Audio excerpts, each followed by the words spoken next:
Get this and get it straight.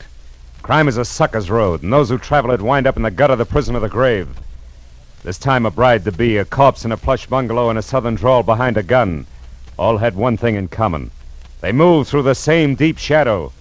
It happened like this. From the pen of Raymond Chandler, outstanding author of crime fiction, comes his most famous character in The Adventures of Philip Marlowe.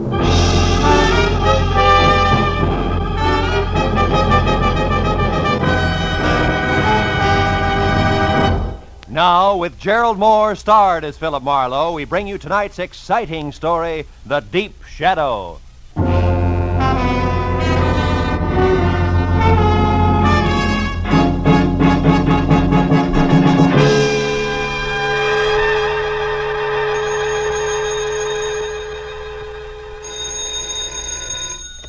Hello. Mr. Philip Marlowe, please. This is Marlowe. Oh, my name is Harvey Kettering, and I'm to be married in 4 hours at 9 sharp. Well, congratulations. I hope you'll be very happy. But my bride is gone.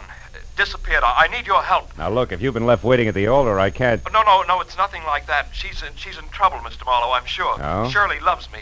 Now, I'll pay anything you say, 200, 300, anything. Only get out here fast, please. Oh, wait a minute. Where is here? 3840 Sunswept Drive. It's in Studio City, just across the hills from Hollywood. 3840. Take Laurel Canyon. Well, now, look, Mr. Kettering, Please, Mr. Marlowe, please. Okay. All right, Mr. Kettering, I'll see you.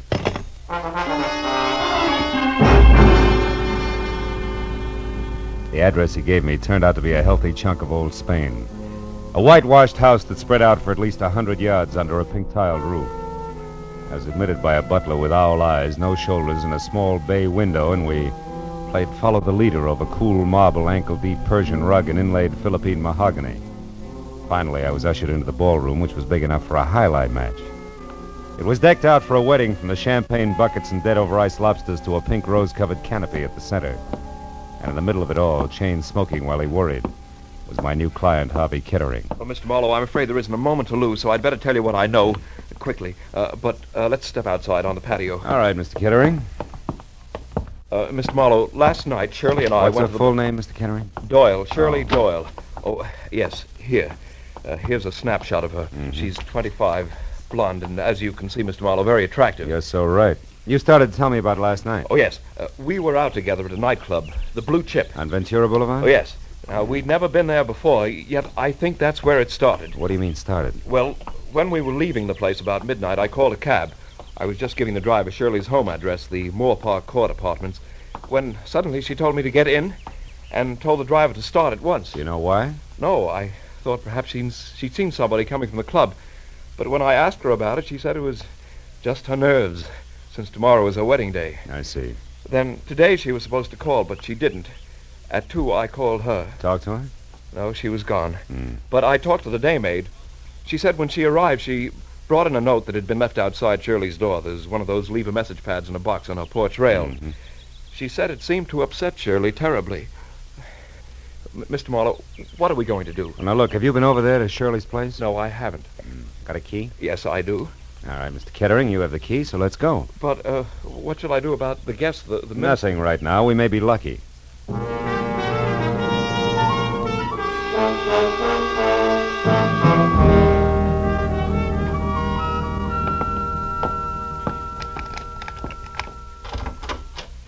There are only 3 rooms, Mr. Marlowe. What do you suggest we do? Well, first, let's look for that note. She may have left it here somewhere. Oh, you try the bedroom. I'll start with the wastebasket. Full of papers. All right. Just as you say, Mr. Marlowe. Yeah, sure. Endicott Clinic. 321 North Rossmore. Say, Kettering, what does Shirley do for a living? Oh, she was a receptionist, Mr. Marlowe, at a medical clinic on Rossmore. Well, that figures. Mr. Marlowe. What? Mr. Marlowe, I found it. The note the maid spoke of, it's the same paper written with a soft pencil like the one attached to that box outside. It was on her dresser. Now, give it here. Let's see it. Dear Shirley Doyle, guess who I ran into last night? Francis Dragato. Suggest you meet me at the corner of Ventura and Whitsett Boulevard at 10:30. Not signed, huh? Is Francis spelled with an E? Yeah, the girl's name. I've never heard Shirley mention any Francis Dragato. And a public street corner wouldn't be much of a place to check 5 hours after people met, would it, Mr. Marlowe? No, I suppose not. Mr. Marlowe, what have you got? What is it? Oh, a page torn out of the classified directory, a listing of theatrical agencies. Line through by pencil from A down to C. The last one crossed out is capital artist. Yeah, that makes Drake Talent Agency next. Well, she never had anything to do with show business, Mr. Marlowe. What do you think it means? I don't know. You going to check with the Drake agency? No, my first stop's going to be where you were last night, the Blue Chip. I know the owner, Eddie Shaft, and Eddie knows an awful lot, including things that aren't always exactly his business. May be able to help us if he wants to. Shall I come along, Mr. Marlowe? No, you go home, Kettering. I'll try to deliver your bride before 9. All right. Shall I pay you now? Now we'll let it go COD. I haven't the slightest idea what I'm going to run into.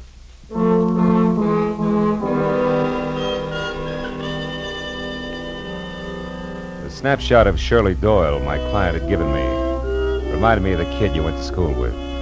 You know, she had the kind of well-scrubbed look you knew was quick to smile, but I knew that she could be in a lot of trouble if she was tied in at all with the dapper Eddie Shaft.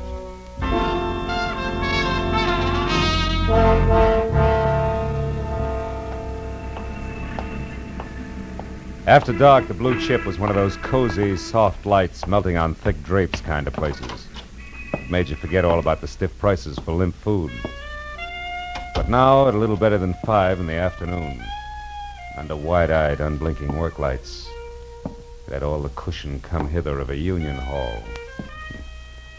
In one corner, a skinny musician with a golf ball complexion was working over a clarinet, while in the middle of a dance floor with no more diameter than the hole in a candy lifesaver, a girl was standing on a piano stool. She was smoking and looking straight ahead at nothing. Her red shingled hair, promise of a nose, and plunged neckline tagged her as the singer on the posters outside. One Miss Corky, Netherlands. The place is closed, soldier. Glad you told me. Never would have known. Never mind the routine, soldier. Just come to the point. What do you want? Just a few words with the boss. Eddie around? No. No, he's not. No. How about his bungalow in Coldwater Canyon? You mean it hasn't hit the papers yet? What's the connection between Eddie and the headlines? Soldier, Eddie was stabbed to death sometime this morning. You gotta be kidding. Sometime between 9 and 11, the cops say. Well, so long, Hey, wait a minute, Corky. You have any idea who did it? No. Except that maybe it was a dame. Any description on it? The law isn't gabby about things, soldier, believe me. If you don't, try Eddie's bungalow yourself and find out.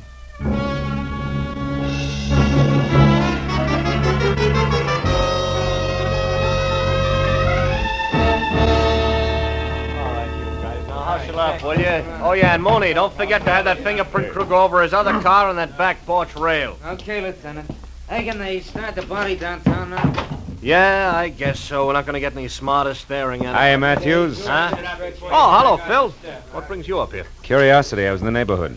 What's the setup? I hear it's supposed to be a woman. Could be. Where do you hear this? Singer over at the Blue Chip, Corky, Netherlands. Oh, her. Yeah, well, she's clear. She Yeah? was home right up until noon, and she can prove it. Mm-hmm. This happened a little before noon, an hour or so. But it was a woman, all right. What makes you so sure? Oh, Phil, fresh lipstick on a glass and a cigarette, a kitchen knife for a murder weapon, etc. No. Also, some long-nosed neighbor saw a girl. Said she was young, maybe blonde. She wasn't sure. Saw her run out of here a little after 11 this morning. Mm-hmm. All this adds up to somebody in particular, huh? Well, it should, Phil. Norma Mayetta. Who? She was Norma Mayetta's her name. She was yeah, Eddie's dearest, you see. It should add, but it doesn't. She left town last night for Chicago in the 1 a.m. plane. We checked it. Of course, Eddie Shaft went with a lot of girls. Excuse me, That's so Lieutenant. right. We just got hold of that night cashier over at the Blue Chip. Yeah, what'd he say, Mooney? Shaft took $50,000 in small bills out of the office safe last night. Oh, what time? About 2 a.m. Had it in a large manila envelope. Yeah, nothing even close to manila envelopes turned up here, has it? No, Lieutenant, but that gives us another angle to shoot at. All right, Mooney, pass the word to the boys. Okay, Lieutenant. Look, Marlowe, just a passing thought. What? You sure you're just curious? You sure you don't want to play 1 and 1 makes 2 with me? Yeah, I'm sure, Lieutenant. Well, look, I'll see. I'll give you a call Marlowe, if I... Huh? wait a minute. Yeah? Look, I know all about your professional ethics, relations between client and private detective. We Yeah. won't go into that. We're going to go into something else very briefly, Phil. The law on many points is quite clear, Marlowe. Clear like what, Matthews? Clear like the status of an accessory before or after the fact in a murder case. And like aiding and abetting a criminal. Like a lot of things you know all about, Phil. Keep them in mind, will you? Okay, Matthews. Yeah, I'll see you.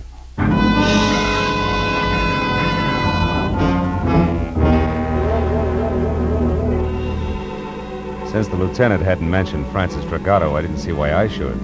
All of which made it a good time for me to cross my fingers and check the name, which had been on deck on the list in Shirley's apartment. The Drake Talent Agency.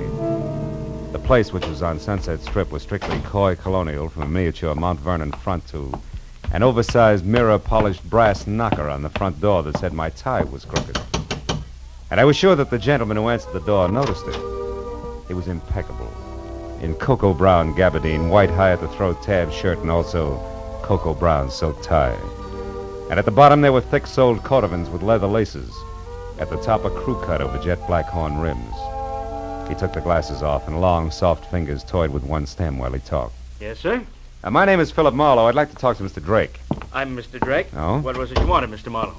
Well, I'm not exactly sure. You see, Hey, Drake, this picture here is Corky Netherlands, right? The third one over, yes. She's a client of ours. But this picture isn't what you came to talk about, is it, Mr. Marlowe? What's her home address? I beg your pardon. Come on, quick. It's important. And confidential. This isn't a Lonely Skip Hearts it. Club, Mr. Marlowe. I was playing a long shot when I knocked on your door, Drake, but now it's paid off, so tell me. Any stranger called for Corky's address today? I don't know, and the secretary's already left. Look here, Mr. Marlowe, what's this all about? Murder, Mr. Drake. Murder? A messy one.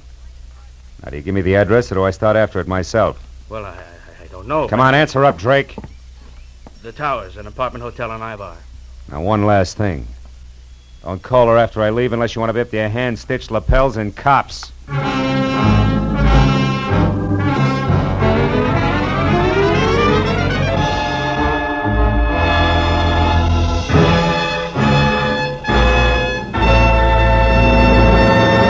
In just a moment, the second act of Philip Marlowe. But first, you might think that after several years with Gracie Ellen, George Burns had seen everything, done everything, been everything. But this Wednesday night, you'll find George in a brand new role, that of a Florodora girl, with costume and complications by Gracie Ellen. The Burns and Allen Show is heard every Wednesday on most of these same CBS stations, along with the Bing Crosby Show and the Groucho Marx program. Now, with our star, Gerald Mohr, we return to the second act of Philip Marlowe and tonight's story, The Deep Shadow.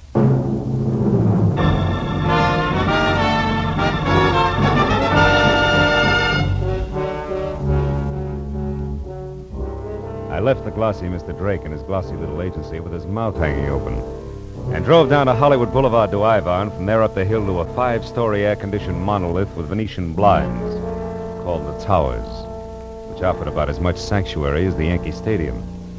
I parked heading downhill and walked in across the buzzing green and silver lobby draped with pale pink curtains and blasé women to the elevator and rode up to the third floor. Corky Netherlands' apartment was the fourth down the hall to the right, and quiet, but the door was ajar 2 inches. So I rapped hard enough to swing it all the way open. The answer sounded like a cry for help from the bottom of a well. When it came again, I went in, and it took me a few seconds to realize that the noise was coming from a closet. And when I got it open, Corky Netherlands reeled out, looking like she'd been through a threshing machine. She was here. She was after the money. Who was after what money, beat me Corky? locked up Who? in there. Some dame, I didn't know her, but she... There she is. Shirley! Miss Doyle, wait a minute! It was Shirley Doyle. She'd been hiding inside near the door. She grabbed a handy, oversized ashtray and let it fly at us, then beat it. I made it to the hall just as the elevator door closed, so I took the stairs and raced it down to the lobby. I got out on the street in time to see Shirley with a large manila envelope in one hand pile into a sleek new Hudson and take off. I ran to my car to follow her, but that was as far as I got. I was stopped cold by a nasty little gun in the hands of a southern accent behind a pair of strictly Hollywood dark glasses. Be a good boy, honey, and hold it. Now, look, Right sister, there. who do you think you are? Now, What are you... I'll ask the questions if you don't mind. Why are you in such a fuss over the girl who just made off there? I was trying to get her out of a jam, believe it or not. Well, now, isn't that the darndest coincidence you ever saw? So am I. Only you want to catch her, and I want her to get away. But I guess that's life, isn't it, honey? Yeah, in the raw. You said it. We got big business together, her and me. And it sure don't include you. Just a minute. This ad's like you could be Francis Dragato. Francis who? Dragato. Me? Yeah. Oh, that name's much too fancy for the likes of me, honey. I reckon we can break it up now. So why don't you just give me the keys there in your hand? My keys? Come on, give. Yeah, well... That's a good boy. Now, don't try anything silly. And, don't fret, honey. I'll leave your car 2 or 3 blocks down the street here. Look, maybe you ought to go back upstairs and console little sugar child up there. Maybe take her to a movie or something. You know, to cool her off. Well, that's a nice, fresh thought. I'm loaded with them. Yeah, you're Try loaded. me again sometime. So long. Dames. Someday I'm going to get a case where there's no dames connected. Either directly or indirectly. Parking my car 3 blocks away, that's fine. Just fine. Hey, going up.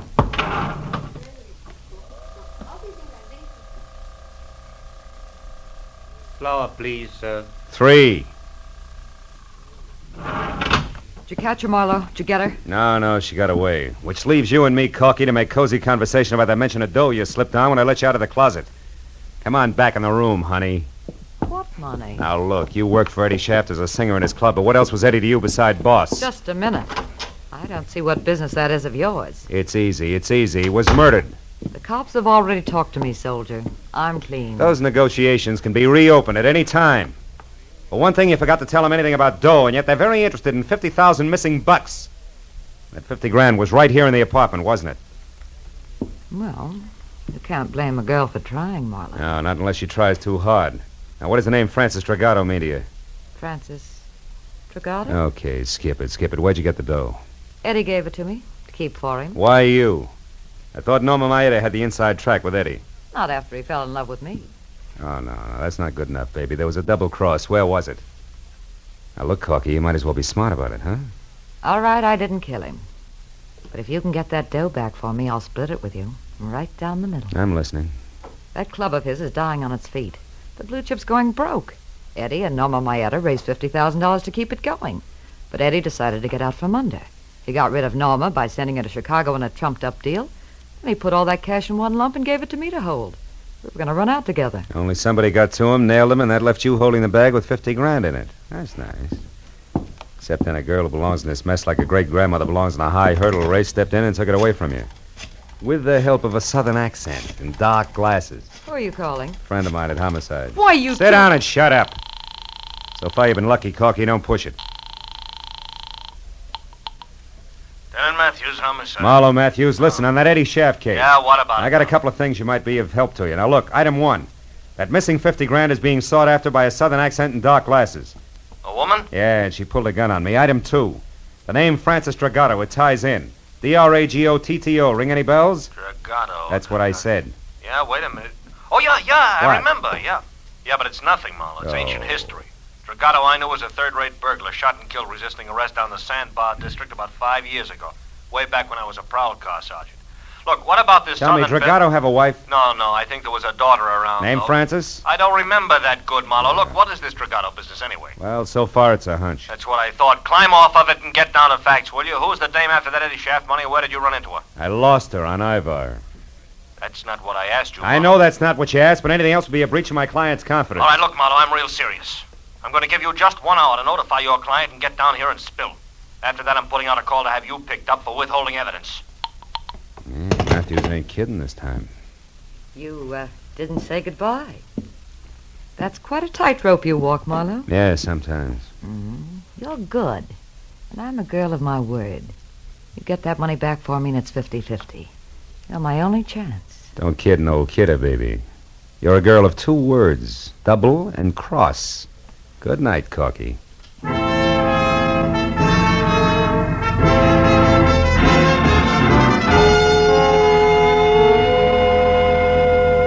I found my car all right, a half a block from Sunset Boulevard.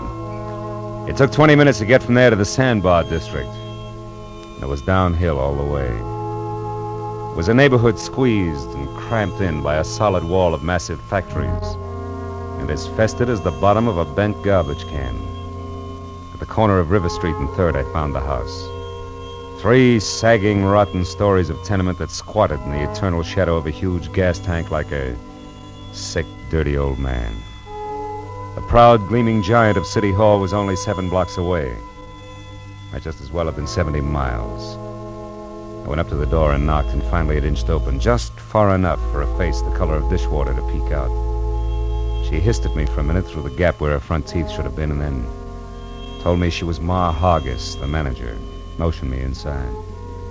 The living room looked like something swept out the back door of a down-at-the-heel museum. You want to know about the Dragotas, huh? Yeah, they lived here, didn't they? Maybe, maybe not. Cops got the old man about 5 years ago? It's possible. What became of his daughter? Where's Francis Dragato? Why? What are you being so cagey about, Ma? Because a bird that asks questions has got an angle, always. And the one who knows the answer's got a price, huh? Always. Okay, how far will a couple of bucks go? From here to the door.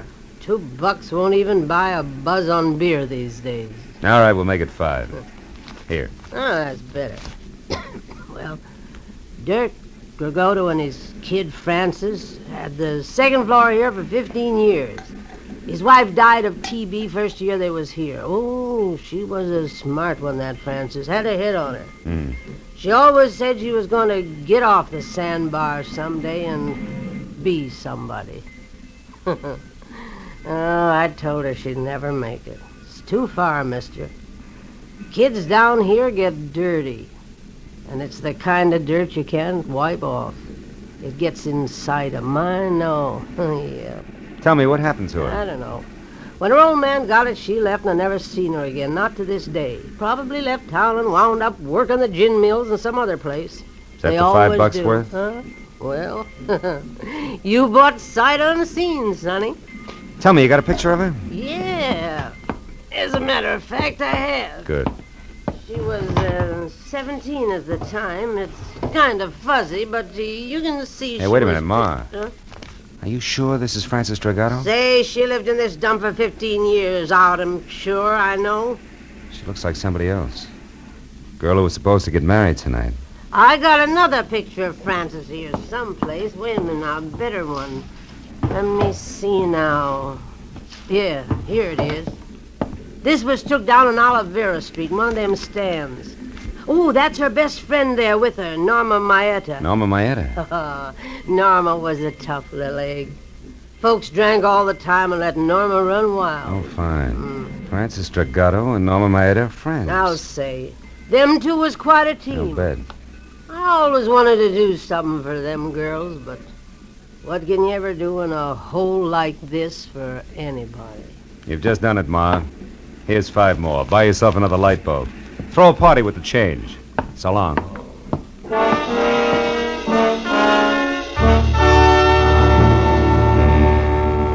The eyes of one young woman and the chin and mouth of another, side by side, smiling into a camera, had cleared up a lot of questions.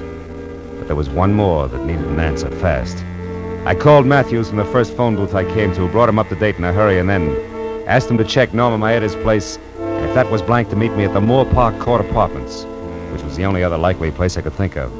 I crowded traffic lights all the way out, but he and Sergeant Mooney got there almost as soon as I did. And I led them back to Francis Dragato's well-lit cottage, the one she'd taken in her new name, Shirley Doyle. Mooney went to cover the back while Matthews and I moved in up front. Your hunches are paying off tonight, Marlowe. Oh, yeah, they're in here all right. Yeah, come on over this way. The window's open. We could catch a little conversation first, you know. It might help. Yeah, if you keep quiet, we can. I'm due in Chicago. Thanks for your help, Francis, dear. Yeah. I had to get this money. Now more than ever. You've got it, Norma, so goodbye. Now that stuffed shirt you're going to marry, you'll never know where you really came from or who you really are. Did you get that? Oh, and one more thing, dear, before I go. Yeah? I killed Eddie Shaft this morning. You what? Heard enough, I Matthews? killed No, Eddie hold it a minute. Shaft. When he put me on the plane for Chicago, I figured something was fishy, so I got off and I came back. And I found out he was selling me short for that little jerk, Corky Netherlands. We had an argument. I killed him. Of all the Then I remembered seeing you leave the blue chip last night.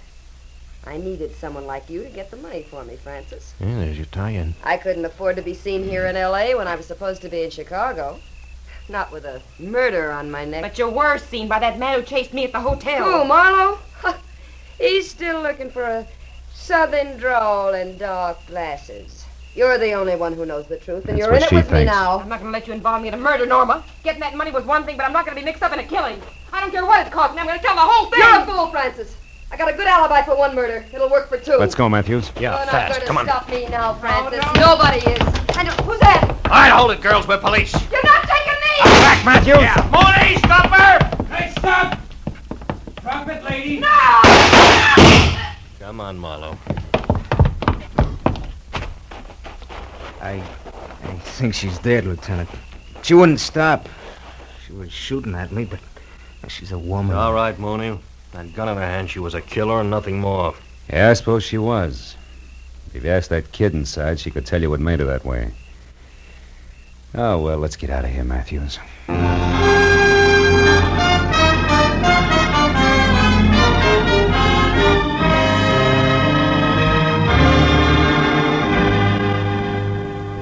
I can't thank you enough, Mr. Marlowe, for bringing Shirley, that is Francis, back to me safely. Oh, believe me, Mr. Kettering, it was a real pleasure. And you, Lieutenant Matthews, for your cooperation on withholding the publicity aspects of this horrible No, thing. no, it's okay, Mr. Kettering. Glad to help out. We're going to be married, you know, right away. Shirley told me the story and wanted to postpone the wedding, but I wouldn't hear of it. Good.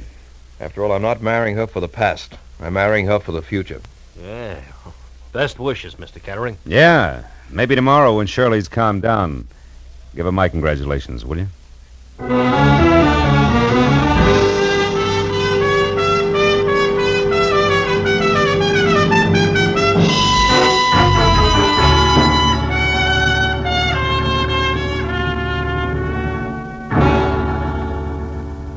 Well, after a long cup of coffee and a lot of conversation about people with Matthews, I finally got in my car and headed home to my apartment on Franklin Avenue, which isn't the best street in town, but it is lined with palm trees instead of garbage cans. And the sun hits it all day long. Yeah, but that reminded me again of River Street, the deep perpetual shadow that hangs over it. A dirty shadow that Marhaga said could never be rubbed off. A shadow that spawns the Norma Maedas of the world. I was still thinking about it while I got ready for bed. I knew Ma wasn't 100% right. I'd seen the exception to the rule. But she was 99% right. Just enough to disturb my sleep. Oh, well. One guy can't change things. Can he?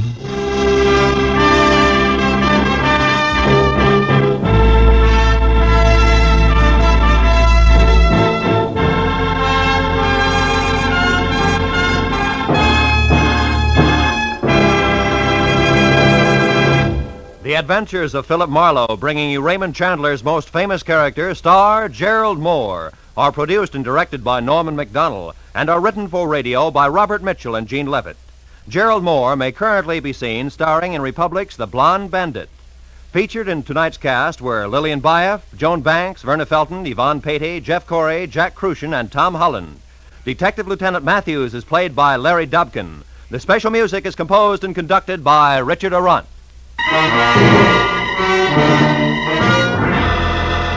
Be sure and be with us again next week when Philip Marlowe says...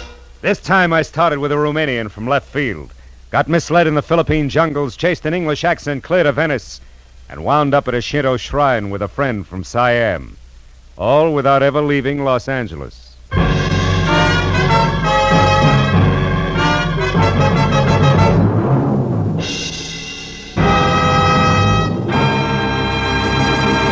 Dr. Christian, the kindly physician of River's End, has a most unusual case placed in his hands this Wednesday night on CBS. His patient, a 16-year-old girl who's in love with an older man, and the man, Dr. Christian himself. CBS cordially invites you to hear this Dr. Christian story, The Rainbow Trail, on most of these same CBS stations this Wednesday night. This is Roy Rowan speaking. This is CBS, the Columbia Broadcasting System.